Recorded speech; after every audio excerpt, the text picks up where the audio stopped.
J'ai des chevaux très atypiques, très différents les uns des autres.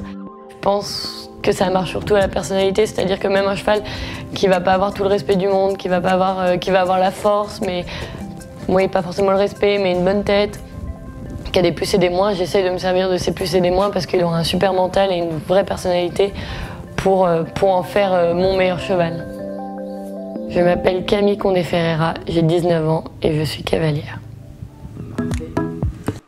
Alors, mes premiers souvenirs à poney, j'en ai, c'est pas forcément les bons. Je crois que j'ai pas retenu les victoires, j'ai retenu les petites chutes ou les petites difficultés que j'ai pu avoir. Je pense que celui que je me rappelle le plus, c'est quand j'ai fait mes premiers championnats de France avec mon Shetland junior, où là, il y avait un polonais, je savais pas comment fallait sauter les polonais, on ne m'avait pas dit. Et donc j'ai sauté du côté où c'était le plus haut devant et le plus bas derrière. Et malheureusement, j'ai fait faute. Mais c'est vrai que ça m'a un peu, bouleversée. Je me suis toujours dit que je voulais faire ma vie dans les chevaux. Après, c'est vrai que quand on arrive vers 16 ans, 17 ans, où il y a les études qui deviennent de plus en plus dures, j'avais aucune envie d'arrêter l'équitation ou de diminuer mon rythme à cheval. Et donc on a pris le choix avec mes parents que j'arrête les études. Donc c'est vrai que beaucoup de gens me disent que j'ai fait une grosse bêtise. Au jour d'aujourd'hui, je ne regrette rien. Il est toujours possible de reprendre des études n'importe quand. Voilà, donc moi je vis à 200% pour mes chevaux, du matin au soir, du lundi au dimanche, et toutes les semaines c'est pareil, mais je m'en lasse pas. Et donc je pense que là, je me suis vraiment décidée l'année dernière, ou il y a 2 ans, de me lancer là-dedans et de faire que ça de mon temps, quoi.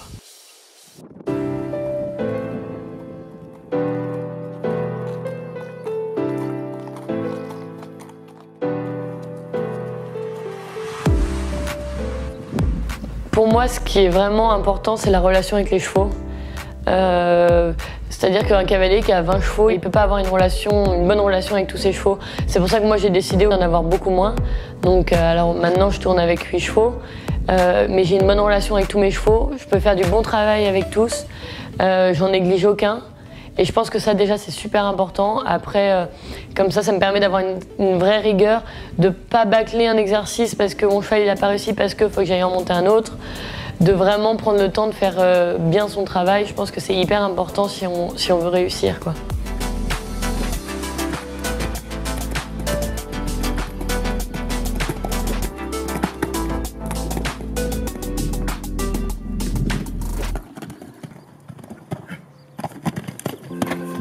Les difficultés du métier, il y en a plusieurs. C'est vrai que moi, je suis encore dans le circuit des jeunes cavaliers, donc ce qui me permet d'être un petit peu, entre guillemets, cadré, d'avoir quelque chose à suivre. Après, ça sera un peu plus dur, je pense, quand je vais arriver vers 22 ans, quand je vais quitter les jeunes cavaliers. Donc c'est à ce moment-là où il faut réussir à pas louper la transition entre les jeunes et le monde des grands, on va dire. Réussir après aussi à faire tourner son écurie et à vivre, quoi.